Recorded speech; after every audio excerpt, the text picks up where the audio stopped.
We wanted to have a title that related to the good majority of the themes that are on the album, which are mostly medical themes, you know, sickness and death and rebirth and having to be restrained in a bed with an IV in your arm and being sick all the time.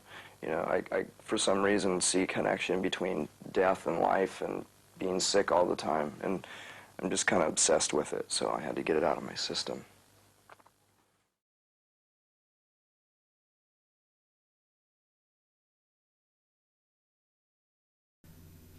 January 1st, Kurt did a photo shoot with Charles Peterson for his story in The Advocate at the Four Seasons Hotel in Seattle. He had become his own publicist and staged the interview himself. This exposed Nirvana fans to buying a gay and lesbian magazine, and also showed off Nirvana to an audience that probably wouldn't have listened to his music in the first place. In the interview, he was very candid about the band, Courtney, drugs, and how the media perceived them. At this time, Chris revisited his roots in Bosnia and learned of the treatment of women in the area by the Serbian army. Determined to do something, he returned home to Seattle and started organizing what became their benefit concert in San Francisco in April. By this time, the world was caught up in grunge fever. There were fashion spreads of models wearing flannel shirts and ripped jeans. The movies had taken on a different feel with Clerks and Slackers, and TV Notice too was setting the Cheers spin-off Frasier in Seattle.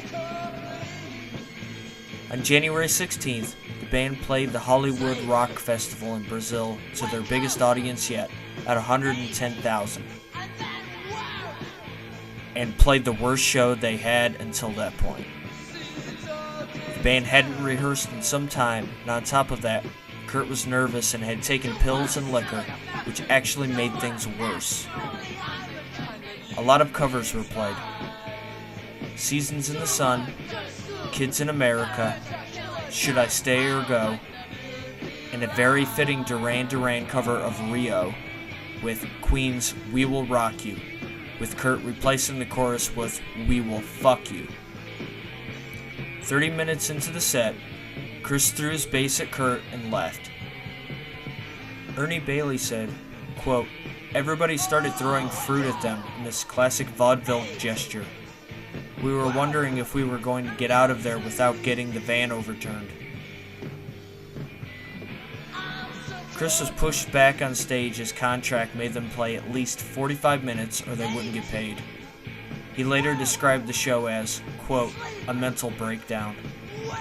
Ernie said, quote, "The secret set was a reaction to slick TV the kids have to endure down there, where the shows are all like Donnie and Marie.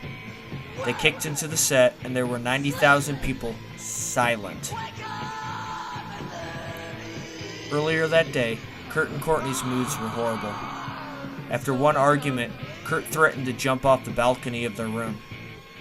The two tour managers wandered the streets of São Paulo to find a hotel without a balcony. The 19th to the 21st, the band laid down demos of new material while in Rio. During breaks in recording, Courtney and her new drummer, Patty Schemmel, worked on their new songs. On the 23rd, the band played Heart-Shaped Box and Scentless Apprentice for the first time. They played with L7. Quote, "L7 brought along this guitar tech named Ian," said Ernie Bailey, "and he and I became friends. Kurt kept asking me questions about him, and I couldn't figure out why. Then I discovered it was Minor Threat singer Ian MacKaye." At this point, Kurt had already settled on the new album's title being I Hate Myself and Want to Die. But through Chris convincing him it would bring about a lawsuit, it was switched to verse, chorus, verse, and then later on to In Utero, which was taken from a poem of Courtney's. Gold Mountain Management had picked Pachyderm Studios in Minnesota due to its climate and seclusion. Steve Albini was chosen to record it. Word had been passed around since '92 that he would work on the new Nirvana album, and Kurt had made the decision as far back as '90 to work with him one day. Quote, "The reason I decided to do it was I not only got the impression they were genuine about wanting me to work on it, they were also genuine about wanting to make a record for themselves. That's all I really care about," said Albini. After talking for some time, they talked about what records they liked and what he should listen to familiarize himself with what they were shooting for. Albini's fee was $100,000 and recording costs were $24,000. Steve also sent Kurt a copy of PJ Harvey's Rid of Me, so he knew what the studio sounded like.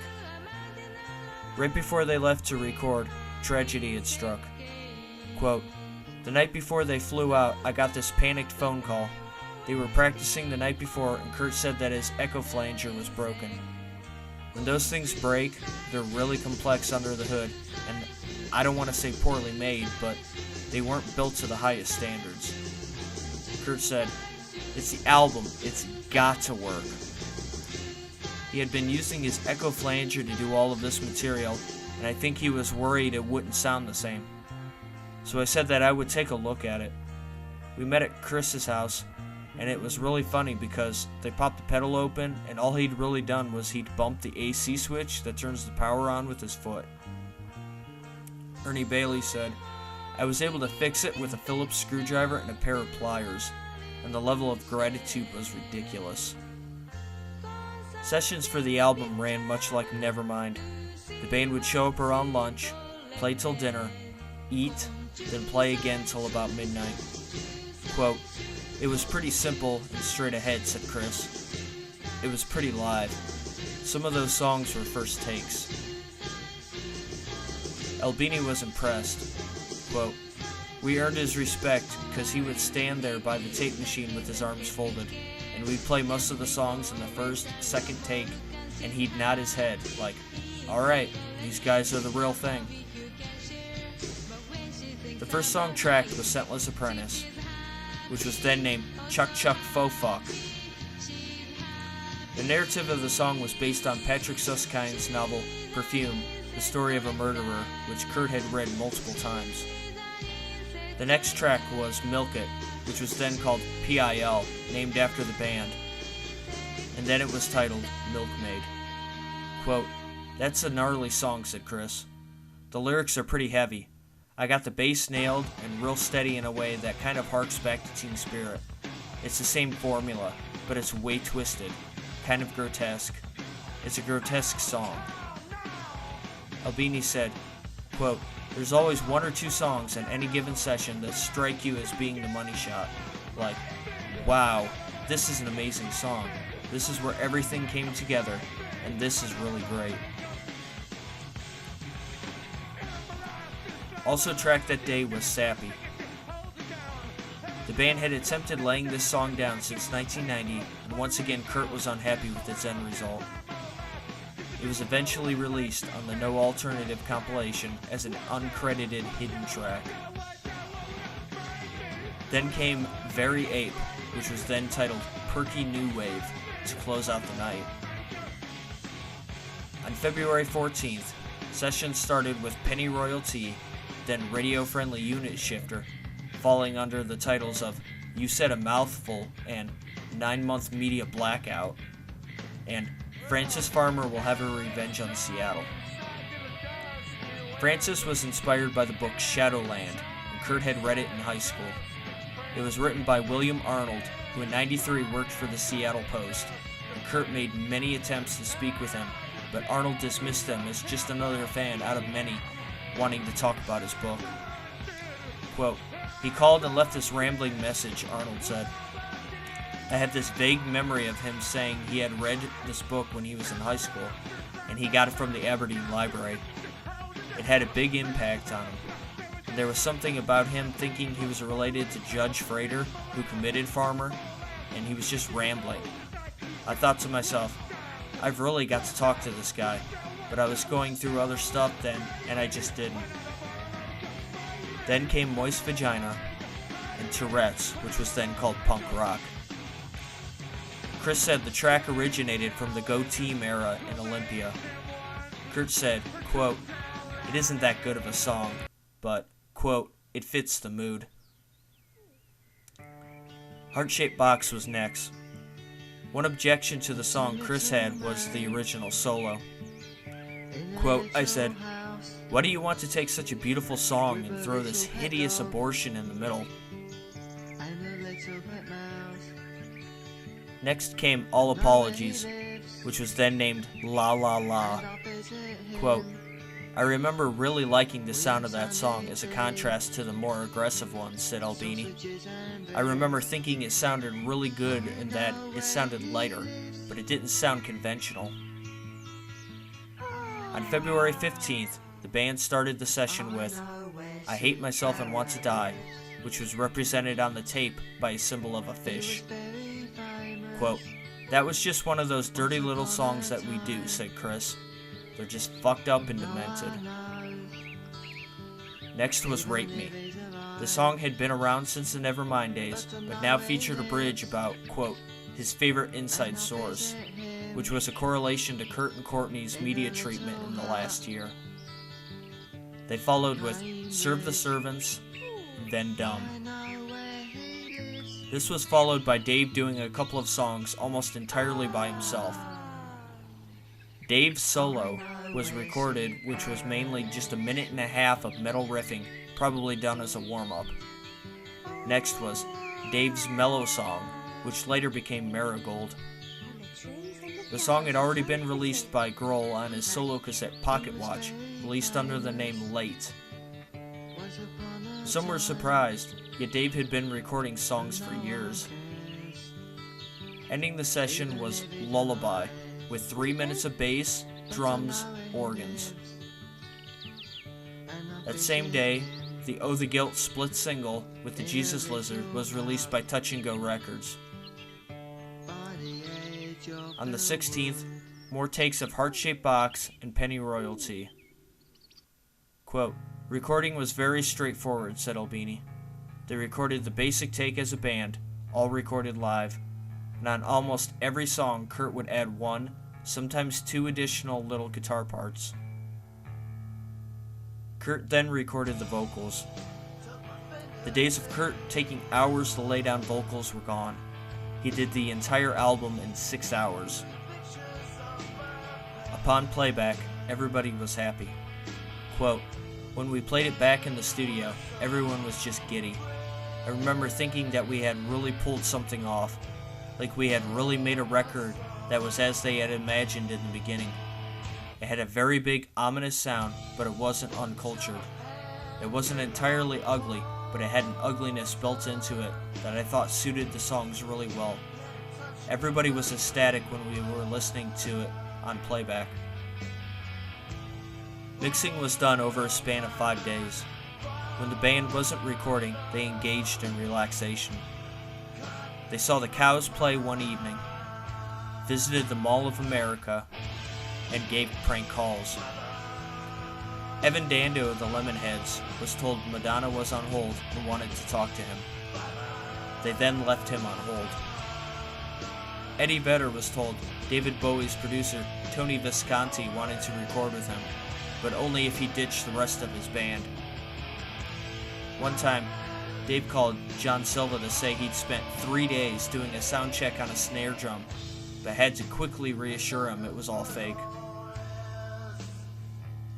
At another point, Dave took some isopropyl alcohol, used to clean tape heads, and poured it on his baseball cap. Steve was taking a nap at this point, and Dave walked in with his hat, lit a flame, and went, "Steve, my head is on fire!" Steve woke up, looked at Dave, frowned, and went back to sleep.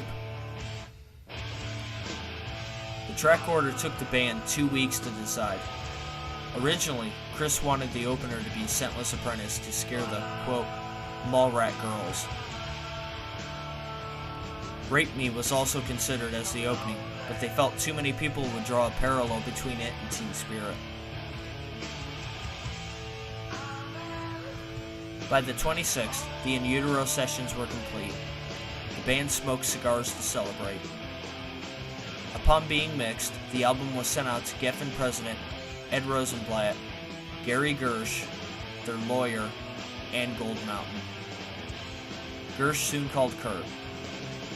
Quote, My A&R man called me up one night and said, "I don't like the record. It sounds like crap. There's way too much effect on the drums. You can't hear the vocals." He didn't think the songwriting was up to par, and having your A&R man say that is kind of like having your father or stepfather telling you to take out the trash.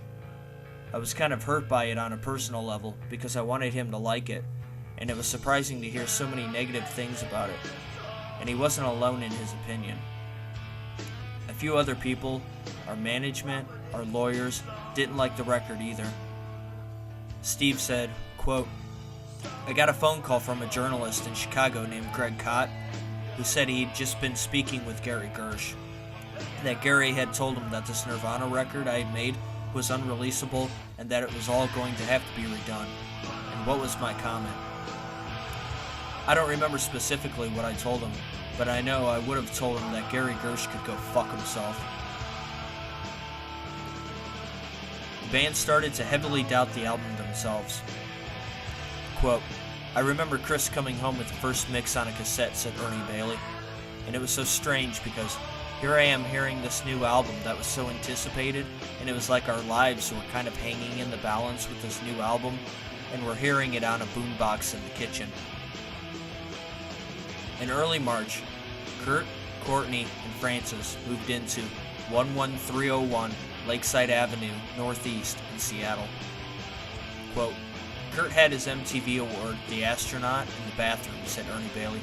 "You could either piss in the toilet or on the award." The guitar from the Come As You Are video was on the front door. On March 25th, the couple regained full rights to Francis again, mainly because LA's courts had no jurisdiction in Washington. That same month, Charles Peterson shot the back cover for In Utero. Curtis spent days arranging the items to make it perfect. When it was ready for Peterson, he told him to come over that day because the flowers would wilt. Quote, "One Sunday afternoon, Kurt calls me up and is like, 'Hey, I want you to take that picture now.' And I'm like, you know it's a Sunday afternoon." And he's like, "No, you have to come over and do it now." The bigger problem ended up trying to keep Frances from playing with the arrangement. Growing up in the Cobain household, she was used to playing with dolls and fetus models. Quote, "He played a mix of In Utero for me. I thought it was great. He was really concerned about the mix. He's like, 'What do you think of the mix?' And I was like, 'I don't know, it sounds good to me.' But of course, he was just playing it over a boombox in his kitchen. And I was trying to take photos of this collage before the flowers wilted. I remember distinctly Rape Me as the song that really stood out, particularly lyrically wise. I just stopped photographing for a few minutes and was kind of like, whoa." Kurt said, quote, "The first time I played it at home, I knew there was something wrong. I wasn't really interested in listening to it at all, and that usually doesn't happen." Chris and Bailey listened to it over and over in different settings. Quote, "I had a sound system in my restaurant, and after hours we would crank it up in there. We listened to it in different settings. We'd listen to it in the car, we'd listen to it when you were out dinging around." Chris was trying to get an idea of what people would hear. You're trying to put yourself in different situations when you're hearing the album. The band agreed there was problems with the bass and vocals. Kurt and Chris called up Steve. Quote, "Kurt asked me about doing some remixes. I said, 'Alright, what songs are you talking about remixing?' Kurt named a few specifics, but then he said, 'But really what we'd like to do is redo it all.' He wanted to make himself confident. He wanted to make a record that he could slam down on the table and say, 'Listen, I know this is good, and I know your concerns about it are meaningless, so go with it.' Albini declined. Quote, "I called Kurt back and said, 'Listen, if you guys want to remix some of this stuff, you have my blessing.' I said that I just didn't feel like I could do it any better. From a personal standpoint, I think that may not have set well with the band, that I wasn't willing to just say, 'Yeah, I'll do it all over again.' But I know it was the right thing to say. I had a copy of that record before it was mastered. I saw that record at every stage of production. I knew that if it was manipulated beyond that point, some of that greatness was going to evaporate, and I just didn't want to be a party to that. That same month, the band shot the Sliver video from Kurt's new home. April 9th, Nirvana played the Bosnian rape benefit in San Francisco. During the show, Shelley Novoselic handed out leaflets to the audience at the door. At the end of the show, Kurt climbed on top of his amplifiers when, quote, all of a sudden, he jumped up and arced and came down on top of Dave, who turned this weird red color as he had the wind knocked out of him. Kurt fell on his drum kit with all these cymbal stands sticking out, and I'm thinking, how is he not going to impale himself? But he walks off without a scratch. On April 19th, Cott published, record label finds little bliss in Nirvana's latest. In the article, he claimed that Geffen was unhappy with the album and went so far as to say Geffen and the band's management hate the record. On May 2nd, the King County Emergency Services received a call that Kurt was, quote, at a friend's house 2 hours earlier, where he'd injected himself with $30 to $40 worth of heroin. He then drove home to the address of the incident and stayed in his room. When he refused to unlock the door, Courtney called Wendy and Kim for help, but when they got there, he was vomiting and in shock. Courtney tried many tactics to counteract the effects. The paramedics were called when Kurt turned blue. He was rushed to Harborview Hospital and drifted in and out while quoting Shakespeare lines to his sister Kim. On May 19th, Newsweek ran the article, You Call This Nirvana?, in which it stated the group were being pressured by Geffen to avoid commercial suicide. June 1st, Courtney did an intervention with Kurt. He refused to listen and just stormed upstairs. Just 3 days later, services were called to the house again, and Kurt spent 3 hours in King County Jail for alleged domestic assault. He was let out on $950 bail, and charges were dropped. Francis's nanny, Callie DeWitt, said, quote, I don't think he assaulted her. They were arguing really bad and she was picking on him. In a fight, he could be vicious, but she would also pick on him until he exploded. Courtney likes drama. She likes to be yelled at. Throughout May, Kurt drew up plans for In Utero. He wanted the original version released on vinyl, cassette, and 8-track, and the remixed version entitled Verse Chorus Verse, released on CD. The front cover was taken from a postcard that Kurt had purchased in the Mall of America of a schoolroom model called Brunhild, the Transparent Woman. Kurt simply added angel wings. On July 1st, The Priest, they called him, was released. On July 9th, Kurt and Callie saw PJ Harvey. Quote, she was so great, he wanted to ask her to go on tour with Nirvana.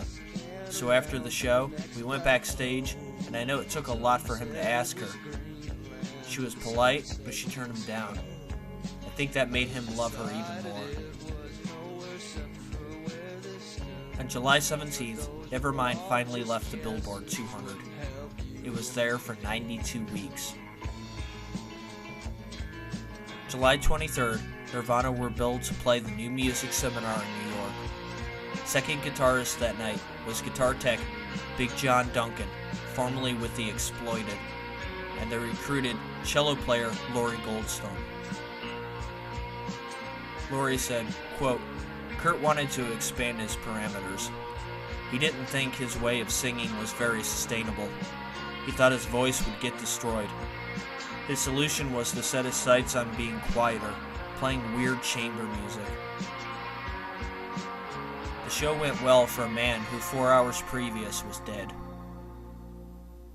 Quote, we all had our hotel rooms on the same floor, but probably a good 8 or 9 rooms away from each other, Callie said.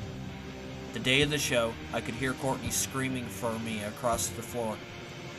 I ran down the hall and opened the door, and Kurt was lying by the door in his underwear with the needle in his arm and his eyes wide open, not breathing. Callie then pulled the needle out of his arm, picked him up, and started slapping him and punching him in the chest. By the second or third punch, Kurt started breathing again. Kurt awoke very confused, and by this time the screaming had got the attention of everyone on the floor. They got him dressed and left the hotel to walk around Times Square. Quote, Kurt played a show that night to all these people, and he did a really good job, but I remember thinking the whole time, he was dead 4 hours ago, and none of these people know that. It was scary. On August 18th, Frances had her first birthday party. She jumped on the couch to Bad Brains and got a red bicycle with an anarchy sign on the seat. In late August, the shooting for the heart-shaped box video began. Originally, Kevin Kerslake was to direct it. He sent 5 ideas between July and August, but by the end of the month, they chose Anton Corbin instead. Anton was used to taking videos over himself, and when he saw that Kurt already had the video so detailed, he was hesitant to direct it. Quote, but then I looked at it and I thought that actually it was pretty good. I was very amazed by somebody writing a song and having those ideas as precise as he did. Callie said, quote, that was another interesting day as far as arguing goes. We were in LA at the Four Seasons. I think they'd been fighting a lot, and Kurt had a vibe like, I wish Courtney would leave me alone. She was picking at him in a Gold Mountain sort of way. She kept telling him, this isn't an important video for you, so don't fuck it up. You have to look good. That fight escalated over hours. It was always a slow build. In a classic Kurt way of saying fuck you, he put a cigarette out in the middle of his forehead. There was a huge burn there and it looked nasty. He goes, there, are you happy? Am I going to look fucking good enough for you now? It took the wind out of her sails a little. If you watch the video, there's a lot of makeup on his forehead because it was a really bad scab, big and in the center. In the close-ups, there's a strip of hair that never seems to move from the middle of his forehead. They had to paste some hair over it. Originally, William S. Burroughs had been chosen as the old man, but he declined, so they instead used an LA actor. At one moment, quote, he came off the cross and he fell down bleeding. He was standing but suddenly collapsed, and he had to be taken to the hospital, and it turned out that he had cancer, and he didn't know, and it had opened up inside of him, and there was all this blood coming out. It was very serious, and you can imagine the ambulance people, when they arrived, seeing the set with the cross and everything, and there was this man bleeding. I'm not sure whether they thought it was a snuff movie or something. It was pretty heavy because of this song being about cancer. It was a bit spooky. September 2nd, Nirvana accepted their award for Best Alternative Video for In Bloom. On the 8th, Kurt and Courtney played their only show together at Club Lingerie in Hollywood. Courtney played doll parts and Miss World solo when Kurt joined her and played Penny Royalty and Where Did You Sleep Last Night. September 21st, In Utero hit stores. In its booklet was a number of photos. A picture of Chris taken from MTV by Kurt's mom Wendy, a Republican convention office that had burned down, and an illustration by Alex Gray of a pregnant woman. On the back cover was artwork inspired by the book, The Woman's Dictionary of Symbols and Sacred Objects by Barbara Walker. Quote, Kurt cut out all these little symbols and wanted to use them. He just said, put them around on the back somewhere, and we hired an illustrator to re-illustrate them so that we could use them without copyright problems. In its first week, it only sold 180,000, but because of Walmart and Kmart refusing to stock the album based on the back cover and the title Rape Me. The artwork was later altered, and the title changed to Waif Me, because the band wanted kids in Middle America to have access to the album as well. Quote, in some towns, that's the only place kids can buy records, said Kurt.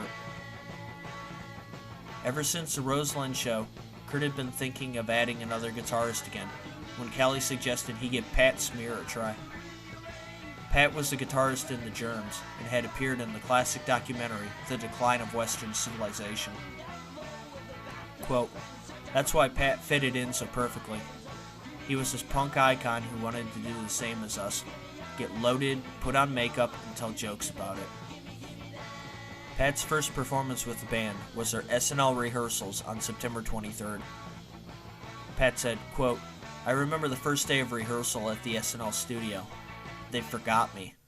A couple hours later, someone called me and goes, 'Oh, we're used to having 3 guys, I'm sorry.'" Quote, "Pat showed up with his Charvel Stratocaster," said Ernie Bailey. It had a natural wood finish and a locking tremolo setup. Definitely not what Nirvana were at guitar-wise.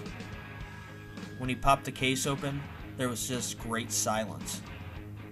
We were all just getting to know Pat, but we didn't know how to tell him he couldn't play that guitar. Kurt had this blue Maserite with him, which was one of the guitars damaged in his bathtub. I cleaned it up a little and got it working again, and we offered that to Pat to play instead. Around this time, ideas of Kurt and Michael Stipe collaborating started. They both finally met at Chris's house. Ernie Bailey said, quote, "We were down in the basement playing pinball with Michael when Kurt and Courtney arrived. You could hear Courtney upstairs asking, 'Where's Michael Stipe? I want to meet him.' We were nervous at first and being polite, and then she falls down the stairs and into the room. I can still remember the look on Michael's face. It was an amazing entrance." Kurt at this point was wanting to do more along the lines of the Go Team with a revolving lineup than Nirvana, but was afraid that other artists would use it as a way of exploiting his fame. This was a big reason why in October, while Hole was recording Live Through This, Kurt was extremely hesitant to lay down any vocals. October 18th, Nirvana were back on tour supporting In Utero. 2 buses were used, one for Kurt and Pat, and one for the rest of the band. Tensions once again flared up as Kurt started talking openly about Dave in interviews, and him and Chris weren't that great either. Quote, "There was a lot of tension, and I didn't feel Nirvana were going to last much longer," said Ernie. "I didn't want to go on the In Utero tour. I felt it would be a nightmare. There was a lot of stress, combined with Kurt's escalating negativity towards Dave, which I felt was unjust. So I used my restaurant as an excuse to try and get out of it." Pat later said to me that Kurt thought it was amazing, that I could just walk away and say, "Fuck it," because he had wanted to so many times. This tour was different from past ones, as now the band was filling arenas, and the stage setup was so much more involved. Now there were 2 full-sized reproductions of the In Utero Angel and Dead Trees. Quote, "At the rehearsals in the soundstage at LA, they projected Dante's Inferno on a huge white screen behind the band," said Ernie. "It was so dramatic and powerful to watch them playing in front of that 20 silent film, but somebody calculated it would cost too much to hire a crew and take it on the road, so they scratched the idea. They were uneasy about how well the tour would sell." He also added, quote, "We stayed at the Universal Hilton. At night, Chris and I sported tweed jackets with knit ties, outfitted as religious fanatics / disenfranchised Branch Davidians, and headed down to the Sunset Strip with the Bibles from our rooms. We went through the lines of hair metal fans at rock clubs and chastised them for their tattoos and sin-filled lifestyles. It got hilarious and out of hand as most of them recognized Chris and also disliked Nirvana for helping dismantle their subculture." Before the second gig of the tour in Kansas City, Alex McLeod drove Kurt to nearby Lawrence to meet Burroughs. Quote, "Meeting Burroughs was a real big deal for Kurt. The 2 talked until it was time for Kurt to leave to play that night. As he drove away, Burroughs said, quote, 'There's something wrong with that boy. He frowns for no good reason.'"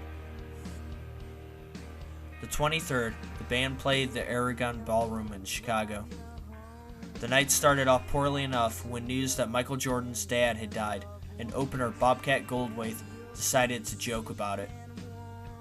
The venue also wasn't ideal for Nirvana, and sound issues resulted. By the end of the show, when the lights went up, the crowd had booed. This show, however, marked the only time the band ever played You Know You're Right live. On October 30th, the band played in Dayton, Ohio, and during the show received word that Chad Channing was in the audience. They stopped the show for 10 minutes until he would come on stage and play School. Chad was never at the concert. The next night, they played the University of Akron. It being Halloween, the band took full advantage dressing for the occasion. Kurt was Barney with a bottle of Jack Daniels. Pat was Slash from Guns N' Roses. Dave, a mummy. And Chris, a reverse blackface Ted Danson with PC written on his forehead. For the second time this tour, another shoe was launched at Kurt, so he took liberties by pissing in it and throwing it back at the crowd. November 4th, after their show in Toronto, Chris jammed with the Meat Puppets. On November 12th, while playing in Massachusetts, Kurt met Lou Barlow. Lou said, quote, "It was weird. We were mutual fans of each other and had this uncomfortable conversation that people that are fans of each other's music generally have when they first meet. He was playing a show. People were hovering around. The first thing he said to me was he felt frustrated that Nirvana couldn't jam. He thought Sebado was more unfettered, like we were free. He was feeling self-conscious about Nirvana being locked into this rock routine and being in big buses. I know he was such a fan of indie rock, and he felt a little bit at odds with what he was producing, as opposed to what other people were producing. What he could do, though, he did well. He probably did it effortlessly, which probably really confused him." November 16th and 17th, the band rehearsed for what would be the Unplugged show at SST Incorporated in Weehawken, New Jersey. 4 songs considered and scrapped later were Old Age, Been a Sun, Marigold, and Molly's Lips. On the 18th, they performed at Sony Music Studios in New York. For Unplugged, MTV gave the band trouble from the start, stating they could only play hits. Kurt announced he wanted to have a guest on the show. He meant the Meat Puppets, but they thought otherwise. Alex Kalitti said, quote, "They wanted to hear the right names, Eddie Vedder or Tori Amos or God who knows who. We'd seen other Unplugged and didn't like them because most bands would treat them like rock shows, play their hits like it was Madison Square Garden, except with acoustic guitars," said Dave. Mark Lanigan's 1990 album, The Winding Sheet, was used as a major sound influence. This day, Kurt was suffering from drug withdrawal and nervousness. Quote, "There was no joking, no smiles, no fun coming from him. Therefore, everyone was more than a little worried about his performance." No matter the name of the show, Kurt insisted he run through his Fender amp. Producer Alex Kalitti put a fake box over Kurt's amp to disguise it as a monitor wedge. His suggestion for decor was stargazer lilies, black candles, and a crystal chandelier. This caused Alex to ask him, quote, "Like a funeral?" And Kurt replied, "Exactly like a funeral." Previously, bands would spend hours recording the set, whereas Nirvana did it all in one straight shot. At one point, they even took requests from the crowd. This far into the show, someone in the crowd yelled out, "MTV sucks!" To which Kurt replied, "Then why are you here?" The Meat Puppets were called on stage to perform 3 numbers with the band. For rehearsals, the Kirkwood brothers were warned against pot usage around Kurt. This was highly annoying as, quote, "He would show up looking like the apparition of Jacob Marley, all bound up in flannel and cutting up a deer hat. He looked like a little old farmer. He thought this disguise would fit in with the locals of New York." To cap the night off, they performed "Where Did You Sleep Last Night?" Amy Finnerty said, quote, "When you saw the sigh on his face before that last note, it was almost as if it was the last breath of life in him." MTV wanted an encore, but Kurt felt he couldn't top it. Janet Billig was so moved she wept. Quote, "I told him it was his bar mitzvah, a career-defining moment, becoming the man of his career." Kurt attended an after-party with Finnerty. Quote, "No one liked it," said Kurt. Amy tried to reassure him, but he protested the whole thing. Quote, they just sat there silently. Having heard enough, Finnerty said, Kurt, they think you are Jesus Christ. Most of those people have never had the opportunity to see you that close. As he headed back to his hotel room that night, Kurt nudged Amy and said, I was really fucking good tonight, wasn't I? About a month later, the band played in St. Paul, Minnesota on December 10th. Kurt invited Finnerty and Kurt Loder to interview him. During taping, the band and interviewers got so drunk they dogpiled each other until they knocked over the camera. Finnerty said, quote, it never aired because everyone, including Kurt Loder, was so fucked up on red wine it was unusable. Loder and Chris then trashed the hotel room. November 23rd, the soundtrack to the Beavis and Butthead Experience came out featuring Nirvana's track, I Hate Myself and Want to Die. On December 13th, Nirvana recorded Live and Loud session for MTV. The performance was introduced by Anthony Kiedis and Flea of Red Hot Chili Peppers in drag. Quote, I went down to the Pier 48 abortion, and I was on the list, but I wasn't on the list for cameras. I thought, this is not Nirvana. Felt like they were going to break into an intermission during their set for television commercials. I hated the weird angel figures on the stage. By this point, Kurt was convinced Courtney was cheating on him with either Evan Dando or Billy Corgan. The next night, MTV aired the Unplugged show for the first time. The 20th, the band played Denver, and Kurt met back up with John Robinson of The Fluid. When he heard The Fluid broke up, he wanted to hear the details. John told him how he'd started to write songs on piano and strings when Kurt went, wow, that's exactly what I want to do. He then told him he'd been working on things with Mark Lanigan and mentioned wanting to work with Michael Stipe. On the 30th, Eddie Van Halen showed up backstage of a Nirvana show, heavily drunk and begging to play a number with the band, to which Kurt replied, quote, no you can't, we don't have any extra guitars. Quote, well then, Eddie said, pointing at Pat Smear, let me use the Mexican's guitar. What is he, a Mexican? Is he a nigger? A black? Kurt replied, tell you what, you can go on stage after our encore and jam by yourself. During the instrument smashing at the end, Kurt took a drill, shoved it into his guitar, and spun it above his head, while Chris sang, You Really Got Me. Quote, the last time I saw Kurt, Francis was in the back seat, and we were mixing the Hater record on 3rd Avenue, said Ben Shepard. I was walking with Kim and someone else towards the House of Leisure when I saw Kurt and I ran up to him and said hi. He goes, hey, get in here, because he didn't want to talk to the other guys. We drove around the block, caught up real quick, and said we'd get in touch with each other really soon. Through the grapevine, I'd heard how he wanted to jam with me and Buzz and someone else. I was like, yeah, let's do it. We tried to set it up, but that was the last I ever saw him. By the beginning of the new year, Nirvana would play their last dates ever in the US.